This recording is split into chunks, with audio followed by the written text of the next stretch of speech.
Long-acting Cabotegravir and Rilpivirine after oral induction for HIV-1 infection. Definition: Cabotegravir, a long-acting Rilpivirine, a simplified regimen for the treatment of infection by human immunodeficiency in various types 1 HIV-1 can increase patient satisfaction. PrEP, or pre-exposure prophylaxis, which is taking a pill or taking a medicine to protect the skin from getting HIV infected.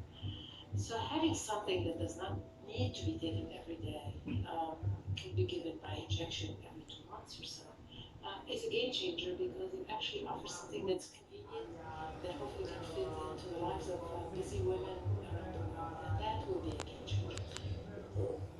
The drug cabotegravir is what's called an integrase inhibitor, which is a class of drugs that historically have been very effective and very safe. And what's important to see about the development of this drug is there's two pathways. One pathway is to use it in combination with another drug for the treatment of HIV. There's a very high expectation of the treatment community that this would be important for some people who are challenged to take pills every day, and that's important. But then, in addition,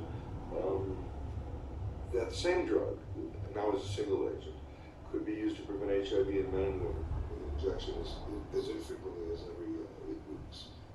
And that takes away the need, essentially for a pill every day, which has been challenging for many people. And in addition, the potency and breadth of the activity of the drug, the strength of the drug, is very attractive in terms of prevention. Application in nursing. Injection-related adverse events were can by infrequently lead to withdrawal of the medication.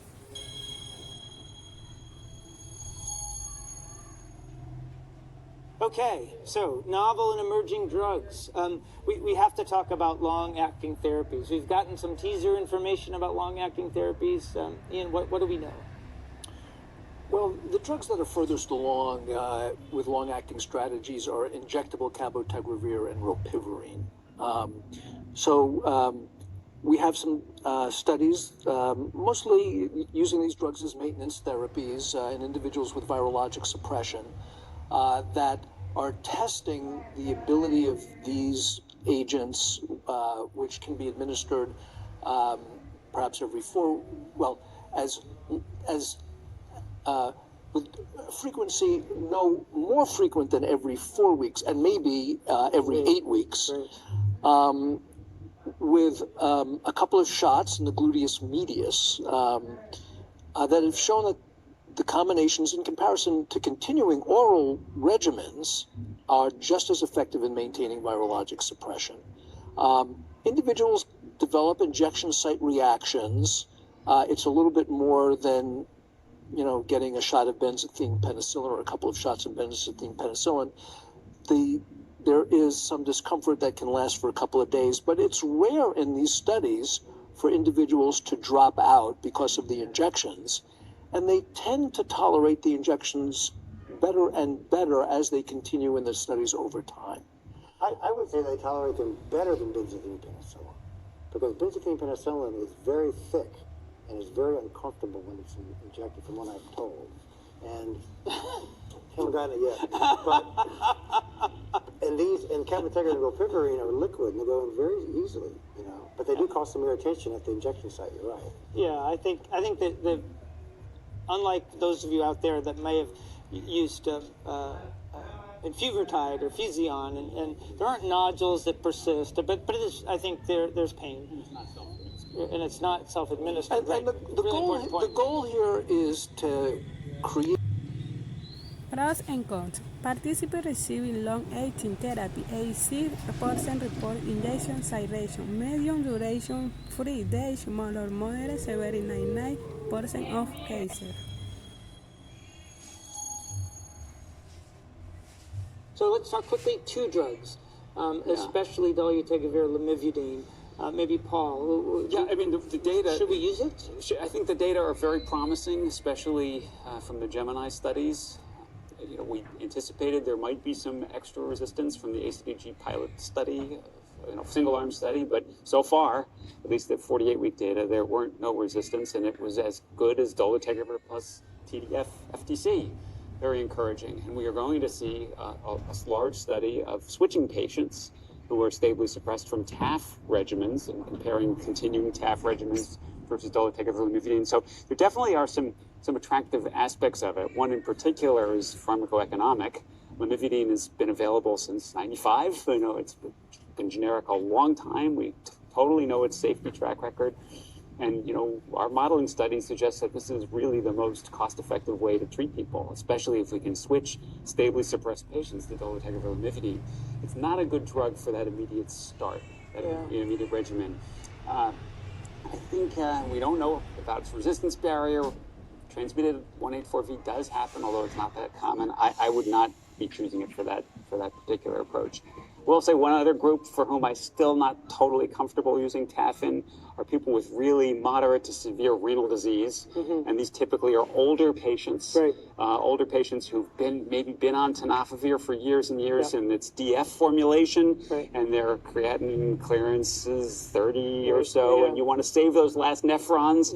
Why not switch them to dolutegravir lamivudine, or even dolutegravir emtricitabine if you're concerned about using lamivudine with impaired renal function. So those are two settings where I feel very comfortable using it. Or dolutegravir plus. Issue applied in Ecuador. Researchers conduct a phase 3 trial in which HIV-1 infected adults. We had not previously received antiretroviral therapy, received 20 weeks of the oral induction therapy.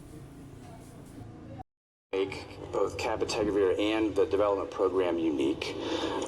So firstly, we're developing cabotegravir for both treatment and prevention simultaneously, and that's the first time that's ever occurred for an anti-HIV drug.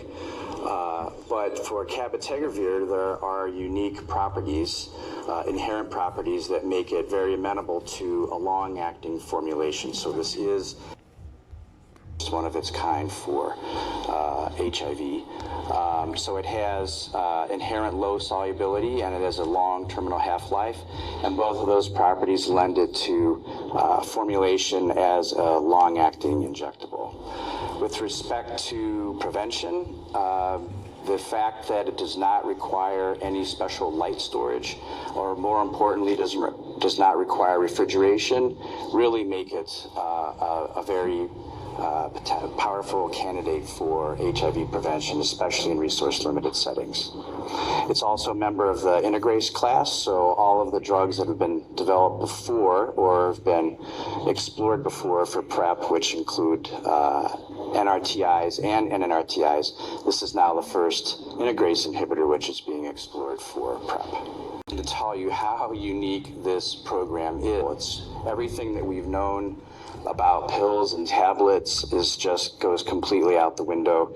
It's all completely new for a long-acting injectable agent. It is something new every day, it feels like, and the challenges are immense. The excitement is tremendous, and I think we have a real opportunity for prevention, for sure, to bring hopefully another new option for HIV prevention. Conclusion: monthly injection of long-acting Cabotegravir and Rilpivirine are not inferior to standard oral therapy to maintain suspension of HIV-1.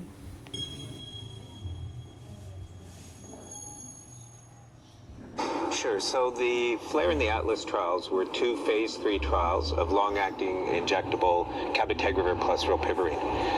And the really amazing thing about both of them is that they really tested a completely new paradigm in the treatment of HIV infection. So over the last couple decades, of course, we've come a tremendous way in suppressing viral replication, improving the outcomes, decreasing morbidity and mortality. And of course, the standard treatment now is combination antiretrovirals in daily oral dosing. And we've come very, far in that realm. We've improved simplicity and convenience by decreasing to 1 tablet once a day for many of the treatment options that are out there. But we haven't gone beyond daily oral dosing. And these are the first trials that have tested a regimen that provides the opportunity for more infrequent dosing. So in this case, an injection of each of those 2 antiretrovirals once a month. And these trials were designed to evaluate the virologic suppression in those who are chronically virally suppressed with oral treatment to see if the injectable treatment could maintain that viral suppression at a rate equal to continuation of oral dosing.